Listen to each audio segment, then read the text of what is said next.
Bom dia, irmãos, a paz do Senhor a todos. Estamos aqui no dia 10 de março para tratar sobre a lição número 10, E essa lição é uma continuidade às ordenanças, que são o batismo, e vimos na aula anterior, e hoje estamos para ver aqui a ceia do Senhor. E é interessante que a gente vai tratar desse tema, a ceia do Senhor, e é um tema extremamente espinhoso, porque é um tema que causou controvérsia durante a Reforma Protestante. Foi um dos motivos também, claro, o motivo principal da saída de Lutero, da cisão, foi justamente a venda de indulgências. Mas claro, depois, o Lutero ele trouxe um livro chamado Cativeiro Babilônico, e nesse livro Cativeiro Babilônico ele faz uma crítica aos sacramentos da Igreja Católica, e nós sabemos que a Igreja Católica tem 7 sacramentos, e nós evangélicos só temos 2, que é o batismo e a ceia. E nesse livro Cativeiro Babilônico ele faz uma série de críticas aos sacramentos da Igreja Católica, e faz uma crítica à interpretação que a Igreja Católica tem do batismo, bem como também e principalmente, principalmente sobre a ceia do Senhor. Então esse tema é um tema espinhoso, porque um tempo depois da Reforma Protestante, isso gerou uma cisão entre Lutero e Zwinglio. E aí, claro, nós da Igreja Evangélica Pentecostal, Assembleia de Deus, nós temos uma visão que não é uma visão luterana, é uma visão zwingliana, da ceia do Senhor. Então a lição de hoje, ela tem uma importância fantástica. Primeiro, ela vai tratar historicamente de como nós pentecostais enxergamos a ceia do Senhor. Em seguida, analisaremos as perspectivas passada, presente e futura da ceia do Senhor, e depois nós vamos estudar o que é comer indignamente a ceia do Senhor. Então, creio que a lição de hoje, para todos nós, é uma lição extremamente importante, trará um ótimo aprendizado, e começaremos aqui com o texto áureo, que é 1 Coríntios, capítulo 11, versículo 26. O texto áureo diz: porque todas as vezes que comerdes este pão e beberdes esse cálice, anunciais a morte do Senhor até que venha. Verdade prática. A ceia do Senhor, como ordenança, celebra a comunhão do crente com o Senhor ressuscitado. A lição de hoje, o texto bíblico é 1 Coríntios, capítulo 11, versículo 17 ao 34. É uma leitura um pouquinho mais longa do que é o normal, mas os irmãos que estão em casa aí com a Bíblia em mãos, ou com a lição em mãos, faremos aqui a leitura, porque é interessante que você tenha a visão completa, sobre essa passagem que é muito conhecida, para nós que somos evangélicos, e antes da ceia do Senhor, essa passagem é lida, e claro, tem muito a nos passar. Então vamos ler aqui com a gente. Nisto, porém, que vou dizer-vos, não vos louvo porquanto vos ajuntais, não para melhor, senão para pior. Porque antes de tudo, ouço que quando vos ajuntais na igreja, há entre vós dissensões, e em parte o creio. E até importa que haja entre vós heresias, para que os que são sinceros se manifestem entre vós. De sorte que, quando vos ajuntais num lugar, não é para comer a ceia do Senhor, porque comendo cada um, toma antecipadamente a sua própria ceia, e assim um tem fome e outro embriaga-se. Não tendes, porventura, casas para comer e para beber? Ou desprezais a igreja de Deus e envergonhais que nada tem? Que vos direi? Louvar-vos-ei? Nisso não vos louvo, porque eu recebi do Senhor o que também vos ensinei. Que o Senhor Jesus, na noite em que foi traído, tomou o pão, e tendo dado graças, o partiu e disse: tomai, comei, isto é o meu corpo, que é partido por vós. Fazei isto em memória de mim. Semelhantemente também, depois de cear, tomou o cálice, dizendo: este cálice é o novo testamento do meu sangue. Fazei isto todas as vezes que beberdes em memória de mim. Porque todas as vezes que comerdes este pão e beberdes esse cálice, anunciais a morte do Senhor até que venha. Portanto, qualquer que comer este pão ou beber esse cálice do Senhor indignamente, será culpado do corpo e do sangue do Senhor. Examine-se, pois, o homem a si mesmo, e assim coma deste pão e beba deste cálice. Porque o que come e bebe indignamente, come e bebe para a sua própria condenação, não discernindo o corpo do Senhor. Por causa disso, há entre vós muitos fracos e doentes, e muitos que dormem. Porque se nós nos julgássemos a nós mesmos, não seríamos julgados. Mas quando somos julgados, somos repreendidos pelo Senhor, para não sermos condenados com o mundo. Portanto, meus irmãos, quando vos ajuntais para comer, esperais uns pelos outros. Mas se alguém tiver fome, coma em casa, para que não vos ajunteis para a condenação. Quanto às demais coisas, ordená-las-ei quando for ter convosco. Então, gente, o que é interessante, né, na lição de hoje é lembrar que nós evangélicos, nós temos apenas duas ordenanças, que algumas igrejas vão chamar de sacramentos, tá? Não há erro com relação à ordenança ou sacramento, são sinônimos. E para os evangélicos, né, nós temos duas ordenanças, que é o batismo e a ceia do Senhor. E é interessante lembrar que esses, né, são meios de graça, tá? São resultados da graça do Senhor. Né? Lembre que esses, né, sacramentos ou ordenanças, eles não têm um poder místico, tá?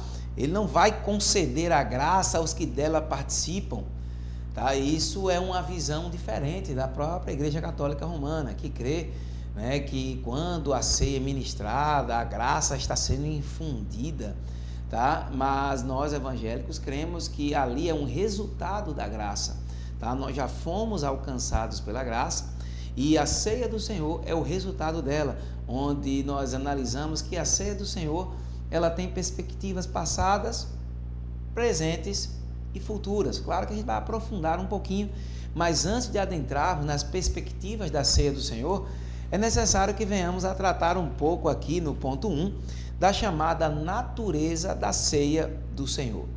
Tá? É interessante demais a lição de hoje, porque quando, né, a ceia ela está sendo anunciada, ela faz com que nós olhemos para trás, para lembrarmos do sacrifício de Cristo na cruz e da sua ressurreição. Ela nos faz olhar para o presente e lembrarmos que aquilo que estamos fazendo, né, é para que nós tenhamos comunhão com Ele e que tenhamos também comunhão entre nós. E tem uma perspectiva futura, né, que quando estamos comendo e bebendo, não só estamos lembrando do que Ele fez, não só estamos aqui em comunhão com Ele, mas também ansiando e lembrando que nós estaremos fazendo isso até Ele voltar. Nós chamamos isso na teologia de perspectiva escatológica, ou seja, a perspectiva da ceia também é uma perspectiva futura. E isso também nós vamos tratar lá no ponto 2. Mas antes disso, no ponto 1, nós vamos tratar sobre a natureza da ceia do Senhor na tradição cristã.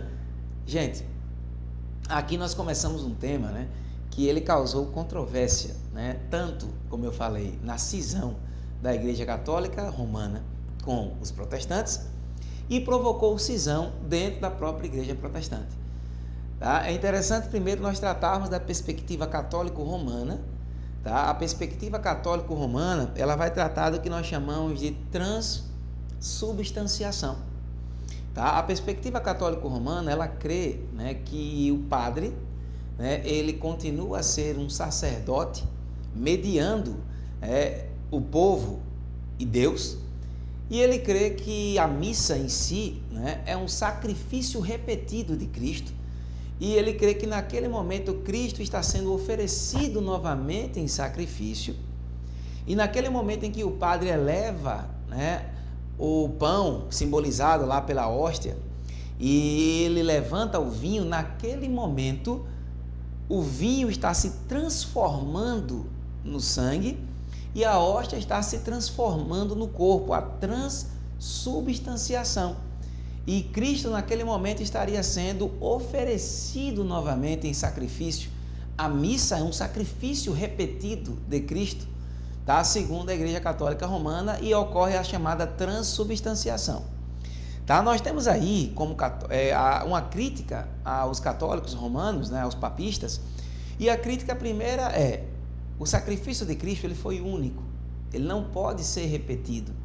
Tá? Então a gente entende que essa interpretação, né, essa é uma heresia em si, tá? Porque Cristo está sendo novamente oferecido, quando em Hebreus diz que ele se ofereceu uma única vez, tá? Então ali não tem como ele estar sendo oferecido novamente, tá? Nós entendemos que a missa, como sendo uma repetição do sacrifício de Cristo na cruz, é uma aberração, tá? Ao sacrifício único de Cristo já realizado, tá?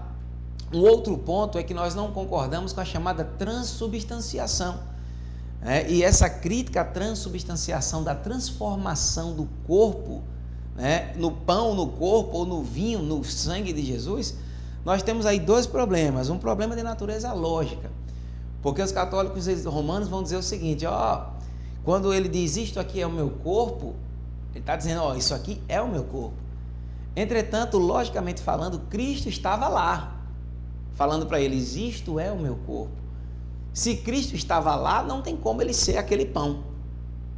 Então a primeira objeção, tá, ao catolicismo romano é, primeiramente, essa objeção à lógica. Não tem como Jesus estar presente e estar no pão ao mesmo tempo. Outra objeção é de natureza exegética, tá? Jesus diz que eu sou esse pão, né? Mas Jesus já falou também que era uma porta. E nem por isso hoje, quando a gente vê uma porta, a gente diz que aquela porta é Jesus, tá? Então Jesus inúmeras vezes já fez analogias como água, né? Ele que é a água, o pão da vida, tá? E a porta, então eu sou a porta. Então, assim, a interpretação ao pé da letra, ou literal, né, disso aqui gera também um problema de natureza não somente lógica, mas também de natureza exegética. Então, devido a isso, Martinho Lutero, tá? Então, nesse ponto 1 da tradição romana, eu fiz um resumo, tá, gente? Você pode ler, né, parar o vídeo aí, dar uma lidinha, tá? Nesse ponto que falei. Essa é a primeira objeção que nós temos. Martinho Lutero, tá? Primeiro, quando ele afixou as 95 teses, né, no portão lá de Wittenberg, ele não tinha o objetivo de se separar da Igreja Católica Romana. Ele fez uma crítica muito ferrenha às indulgências. Ele não cria, tá, que quando o homem desse, tá, um pagamento aqui, tá, já estaria a alma saindo lá do purgatório, que hoje a Igreja Católica ainda reforça isso, tá? Que a missa, ou então pagar uma missa para que celebre-se, para que a alma saia do purgatório, tá? Há uma crítica tanto à indulgência quanto ao purgatório, porque o purgatório é outra, né, excrescência, tá? Que macula, que conspurca o sacrifício de Cristo na cruz. O sacrifício de Cristo na cruz é definitivo. Se você crê nele, você está salvo. Você morre e já vai para o céu ou para o inferno. Não há um purgatório, porque não há passagem bíblica alguma que fale sobre o purgatório, tá? E Martinho Lutero, novamente, ele faz uma crítica, tá, nessas 95 teses, e depois que ele realmente cinde, ele é excomungado lá da Igreja Católica, ele cria, né, um livro chamado Do Cativeiro Babilônico, e nesse livro ele fala, olha, os católicos romanos desvirtuaram completamente a ceia do Senhor. A interpretação deles, literal, né, de que aquilo se transformou no corpo de Cristo, e aí ele começa a dizer, olha, primeiro há uma aberração, primeiro porque a própria leitura da Bíblia, a gente fez aqui hoje, ela fala justamente de que no momento em que estamos em comunhão para ceiar, nós temos que comer do pão e beber do vinho, e ele começa a criticar, porque na Igreja Católica Romana, somente o padre toma o vinho, e não compartilha, né, desse vinho para a igreja. Isso é uma crítica ferrenha, porque aquilo ali é, né, conspurcar, é manchar a ceia do Senhor, porque os católicos romanos comem somente a hóstia e ponto, não tem o vinho, tá? E só o padre é que toma o vinho, tá? Então isso aí para nós e para Lutero desde então é uma excrescência, é uma aberração, é natural. E na tradição protestante, tá, Martinho Lutero, ele tem uma visão um pouco diferente da Igreja Católica. Ele diz, olha, não há nesse momento a transubstanciação, mas Martinho Lutero ele vai tratar da consubstanciação. A consubstanciação, que diz no ponto 2 aí na tradição protestante, é que Lutero diz, olha, não é que é transformado, mas o corpo de Cristo está ali, no pão e o sangue dele está ali no vinho. Tá? Essa é uma visão que, embora Lutero tenha cindido, né, com a Igreja Católica Romana, mas você percebe ainda um pouco da influência na interpretação sobre a ceia do Senhor. Tanto é que tempos depois, tá, Martinho Lutero, ele teve uma discussão ferrenha com Zwinglio, porque Zwinglio, ele tem uma visão, né, da ceia do Senhor como sendo um memorial, que é a visão que os pentecostais têm, que nós temos, que a ceia do Senhor, o corpo, né, não há como se transformar no corpo de Cristo, como a Igreja Católica diz. O corpo de Cristo não está lá, como diz os luteranos, mas nós entendemos que ali é o pão, e o pão continua sendo pão, e o vinho continua sendo o vinho, que nós representamos o suco de uva, né, e que aquilo, né, representa, na verdade, ali apenas um memorial do que Cristo fez por nós. E aí tem a visão também dos irmãos, né, reformados, que eles creem que Cristo está ali espiritualmente. Nós, né, evangélicos pentecostais, temos a visão memorial, mas nós cremos também que espiritualmente, tá, Cristo está ali naquele momento. Tá? Então, nesse ponto 2, a gente fala da tradição protestante, fixando um pouquinho aí na visão de Lutero. E no ponto 3, a gente fala da posição pentecostal, que aí eu leio, faço questão de ler, porque é nossa tradição. Diz assim: a tradição pentecostal entende que o pão e vinho não se convertem fisicamente no corpo de Jesus, nem tampouco está presente fisicamente neles. Ou seja, não acredita nem da maneira como a Igreja Católica acredita, nem tampouco quanto os luteranos. Assim, o pão e o vinho simbolizam o corpo e o sangue de Jesus. Contudo, Jesus se faz presente espiritualmente, tá, nos símbolos da ceia. Essa é a posição da maioria dos pentecostais. Também enfatizamos o aspecto memorial na celebração da ceia do Senhor. Nesse sentido, a ceia do Senhor é para quem está em comunhão e não para dar comunhão. Esse entendimento se ajusta ao ensino do Novo Testamento sobre a ceia do Senhor. Então, é interessante que a nossa visão pentecostal, tá, é por isso que nós temos naquele momento, é um momento importante, porque estamos fazendo, a gente diz, olha, os católicos romanos focaram no isto é meu corpo, né, e Zwinglio, na perspectiva protestante, e que nós pentecostais utilizamos, é fazer isto em memória de mim. Tá? É o memorial, e cremos que essa interpretação é a interpretação mais ajustada, tá, para a ceia do Senhor. No ponto 2 da nossa lição, ele fala do propósito da ceia do Senhor. E é interessante que a lição é dividida aqui no ponto 2 em 1, 2 e 3. Né? E aí o ponto 1 vai falar da perspectiva passada, tá? Presente e futura. E aí começamos aqui como celebrar a expiação de Cristo. Gente, o momento da ceia é um momento extremamente importante para a Igreja do Senhor. Porque é nesse momento que nós estamos lembrando do sacrifício expiatório de Cristo na cruz. Lembrar do que Ele sofreu por nós. Lembrar do amor de Cristo por nós que o levou ali. A concretização do plano de Deus para a nossa salvação.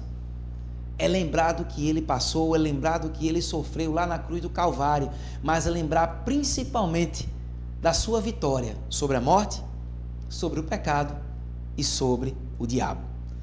Tá? Portanto, na ceia do Senhor, celebramos a vitória de Jesus na cruz, que também é a nossa vitória. Então, Cristo não foi derrotado na cruz, e a ceia nos lembra isso. Se nós estamos celebrando, é porque lembramos do seu sacrifício, mas lembramos também que ele ressuscitou. E o fato dele ter ressuscitado para nós é importantíssimo, porque ao ressuscitar, Deus aceitou o seu sacrifício perfeito, e que se nós não cremos na ressurreição, nossa fé é em vão. E quando nós estamos na ceia, estamos celebrando a expiação, celebramos também a ressurreição e, naturalmente, consequentemente, a sua vitória sobre a morte, sobre o diabo e sobre o pecado. Tá? Então, essa visão é uma visão linda, por isso que as pessoas se emocionam, né? E nós nunca devemos perder a emoção na ceia, porque nós temos uma perspectiva passada, lembrar do que ele fez e do que ele venceu. Nós temos uma perspectiva presente, tá? a perspectiva presente, também, daqui a pouco a gente fala da presente, mas tem a perspectiva futura, que é proclamar a sua segunda vinda, é o que diz o ponto 2, é o sentido escatológico, tá? Fazer isto em memória de mim e que celebremos isso até que ele volte, tá? Então é a esperança nossa. A nossa esperança não está alicerçada em absolutamente nada, não, a nossa esperança está alicerçada em Cristo, Ele é a verdade. Tá? Então a ceia celebra também uma perspectiva futura, tá? Ou seja, estamos fazendo isso porque Ele prometeu que nós, enquanto fizéssemos, um dia Ele iria voltar. Tá? Então, ao contemplar o retorno de Cristo, a igreja, ela lembra que é uma mera peregrina aqui na terra. Isso é importante, gente, para que a igreja nunca se secularize. Tá? É bom a gente sempre lembrar que nós não somos daqui. E é bom na ceia, lembremos, olha, estamos fazendo isso até que Ele volte, nós não somos daqui. Ele vem nos buscar. E se Ele vem nos buscar, a igreja precisa se preparar. E não pode estar da mesma maneira que o mundo, não pode pensar da mesma maneira que o mundo pensa. Nós não somos daqui, não viemos para ficar. E é interessante essa perspectiva escatológica, porque faz com que a igreja não se conforme com as coisas daqui. Tá? Cristo vai voltar. Isso é também o que a ceia simboliza para a gente. E a perspectiva presente é que nós estamos celebrando nesse momento a comunhão. Tanto é que o próprio apóstolo Paulo diz que antes de cear, vá ao irmão, peça desculpa pelo que fez, para que você não coma nem beba indignamente. A igreja, quando há espírito de divisão entre os crentes, a celebração da ceia do Senhor perde todo o seu sentido. Tá? Por isso que presente, a importância da ceia no presente é porque todos estamos ali em comunhão. Se alguém tiver alguma coisa contra o irmão, vá lá, peça perdão, reconcilie-se, porque naquele momento nós estamos ali para celebrar a comunhão entre os irmãos e a comunhão que Cristo tem conosco também. Então perceba que esse ponto 2, ele trata desse item 1, 2 e 3, perspectiva passada, futura e perspectiva presente. Tá? Então nós temos comunhão com Ele e estamos esperando até a sua segunda vinda. E é interessante na leitura bíblica, Paulo ele usa um termo, aí vamos para o ponto 3, chamado modo de celebração da ceia do Senhor. E aí a gente está tratando aqui do modo de celebração, e esse modo de celebração, irmãos, Paulo diz, olha, que vocês não comam nem bebam indignamente. E aí vai uma pergunta, o que é comer e beber indignamente? Tá? É interessante, gente, porque indignamente, ele aqui simboliza um advérbio, modo. Tá? Por quê? Porque se fosse digno como adjetivo, se ele tivesse usado indignamente como adjetivo, ninguém iria cear, porque ninguém é digno de estar na presença dele. Mas o que Paulo está falando indignamente é como advérbio, como um modo. Você não pode naquele momento estar indigno no sentido de modo. Tá? Por isso que ele fala, olha, no ponto 1, ele diz que indignamente está lá de maneira desordenada, indisciplinada ou irreverente. Tá? Ele fala, olha, vocês não podem estar desordenados. Quando forem comer e beber, esperem uns pelos outros. Porque o que estava acontecendo na época em Coríntios, na igreja de Corinto, era que alguns estavam com fome, comiam logo, e às vezes aqueles que eram os mais necessitados, eles tinham aquele momento para a comunhão e também se alimentar, quando chegavam não tinha mais nada. E até Paulo, até irônico, ele diz, você não tem comida em casa, não tem bebida em casa? Se estiverem com fome, coma logo em casa, beba logo em casa. Porque o sentido de esperar um pelos outros é o sentido de termos comunhão naquele momento. Por isso que quando a gente vai para a ceia aqui do Senhor, primeiro os irmãos servem a todos, perguntam se todos estão servidos, e após todos estarem com o pão e depois com o cálice na mão, é que juntos nós, então, fazemos a comunhão. É muito bonito, gente, o simbolismo que isso tem, porque isso lembra que nós devemos fazer isso de modo ordenado. Nós não podemos estar lá de maneira indisciplinada, ou seja, alguns comiam mais do que os outros e de maneira muito desordenada, como a gente falou. E também a gente não pode estar de maneira irreverente, porque alguns inclusive se embriagavam, né? Quando os irmãos chegavam, estavam lá bêbados, e o vinho, porque é vinho, né? Na época eles tomavam um vinho mesmo, tá? Não era o suco de uva, era o vinho de verdade. Então alguns se embriagavam, tá? Ao cearem, né? Quando os irmãos chegavam, alguns já estavam completamente embriagados. Então essa celebração é uma celebração que nós temos, como diz o ponto 2, reverente, tá? É uma celebração reverente. Aqui no ponto 2, lá quase no finalzinho, eu coloquei assim, grifei, né? É verdade que não participamos da ceia do Senhor porque somos dignos, mas pela graça de Deus. Contudo, ninguém seja tentado em pensar que pelo fato de ser um pecador alcançado pela graça, pode participar da ceia do Senhor vivendo deliberadamente em pecado. Isso aqui tem que ter muito cuidado, irmãos. Paulo, ele deixa claro, tá? Voltando para a leitura aqui de 1 Coríntios, ele deixa claro no versículo 29. Porque o que come e bebe indignamente, come e bebe para a sua própria condenação, não discernindo o corpo do Senhor. Ou seja, quem está comendo e bebendo, tá? De forma indigna, ou seja, praticando o pecado lá fora, fazendo tudo que o mundo oferece, está em adultério, está fazendo tudo que o mundo oferece, e vai lá e comunga, né? Participa da comunhão, come o pão e toma o vinho, cálice, né? O suco de uva, que nós representamos o vinho, né? Come e bebe indignamente. E é interessante que no versículo 30, 31 e 32, ele fala das consequências daquele que come e bebe indignamente. Olha o que Paulo fala: por causa disso há entre vós muitos fracos e doentes, e muitos que dormem. Ou seja, gente, o juízo vem sobre aquele que come e bebe indignamente. Deus pode fazer com que aquela pessoa fique doente, fazer com que aquela pessoa fique fraca, ou até mesmo morra. É forte isso aqui, né? Mas isso aqui é pouco enfatizado, né? Muitas vezes nas pregações, né, não se fala tanto das consequências daquele que come e bebe indignamente. Paulo fala, por isso o quê? Quando vocês comem e bebem indignamente, por isso que muitos de vocês são fracos, muitos de vocês estão doentes, por isso que muitos provavelmente tenham morrido por isso. Porque o juízo de Deus vem sobre aquele que come e bebe indignamente. Aí o 31 fala, porque se nós julgássemos a nós mesmos, não seríamos julgados. Mas quando somos julgados, somos repreendidos pelo Senhor, para não sermos condenados com o mundo. Tá? Ele fala, olha, Cristo, ele começa o juízo aqui dentro da igreja, para que depois nós possamos, lá na frente, no futuro, também descermos com ele para julgar o mundo. Tá? E aqui no versículo, tá? Aqui ele trata que o pecado não confessado atrai o juízo divino. Essa passagem é muito forte. Eu sempre digo, olha, antes, né, de ceiarmos, que façamos uma revisão na nossa mente sobre o que fizemos durante a semana, durante aquele mês, tá? Que a Assembleia de Deus, por exemplo, é mensalmente.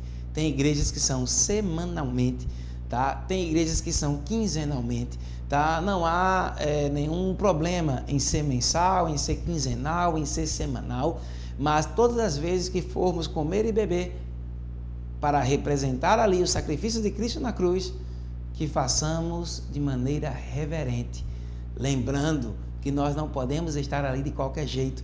Antes de fazermos, peçamos a Deus, por meio de Jesus Cristo, perdão pelos pecados que cometemos, para que nós não venhamos a atrair o juízo divino sobre nós. Tá, gente? É importantíssimo isso aqui, tá? Isso não é uma ameaça, isso aqui é apenas uma lembrança ao povo de Deus, porque nós estamos ali celebrando algo que, como a própria lição no ponto 3.3 diz, nós não estamos celebrando o funeral de Cristo, mas estamos celebrando, é festivo.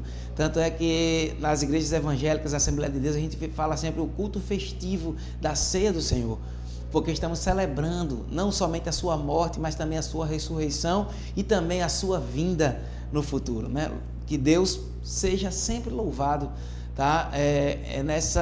Na ceia do Senhor, que nós possamos sempre lembrar e sermos reverentes a Ele, irmãos.